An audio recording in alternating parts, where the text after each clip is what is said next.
بعض کافروں نے حضور اقدس صلی اللہ علیہ وسلم سے پوچھا تھا کہ آپ جس خدا کی عبادت کرتے ہیں وہ کیسا ہے؟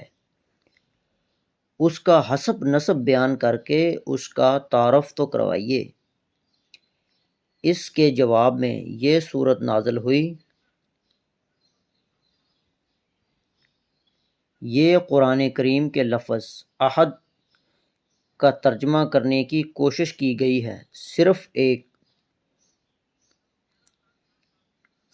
ایک کا لفظ اس کے پورے معنی ظاہر نہیں کرتا۔ ہر لحاظ سے ایک ہونے کا مطلب یہ ہے کہ اس کی ذات اس طرح ایک ہے کہ اس کے نہ اجزاء ہیں، نہ حصے ہیں، اور نہ اس کی صفات کسی اور میں پائی جاتی ہیں۔ وہ اپنی ذات میں بھی ایک ہے اور اپنی صفات میں بھی۔ یہ قرآن کریم کے لفظ الصمد کا ترجمہ کیا گیا ہے۔ اس لفظ کا مفہوم بھی اردو کے کسی ایک لفظ سے ادا نہیں ہو سکتا۔ عربی میں صمد اس کو کہتے ہیں جس سے سب لوگ اپنی مشکلات میں مدد لینے کے لیے رجوع کرتے ہیں اور سب اس کے محتاج ہوں اور وہ خود کسی کا محتاج نہ ہو۔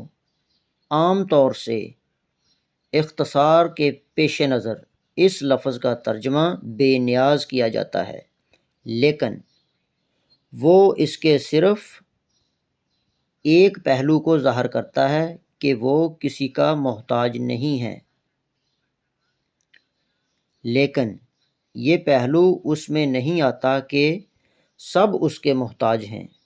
اس لیے یہاں ایک لفظ سے ترجمہ کرنے کے بجائے اس کا پورا مفہوم بیان کیا گیا ہے۔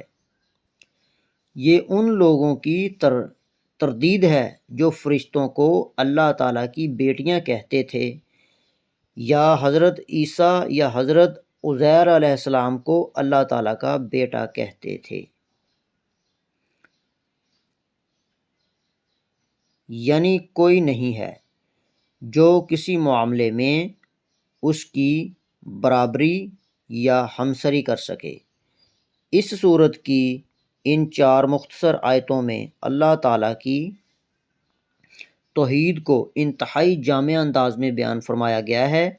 پہلی آیت میں ان کی تردید ہے جو ایک سے زیادہ خداؤں کے قائل ہیں۔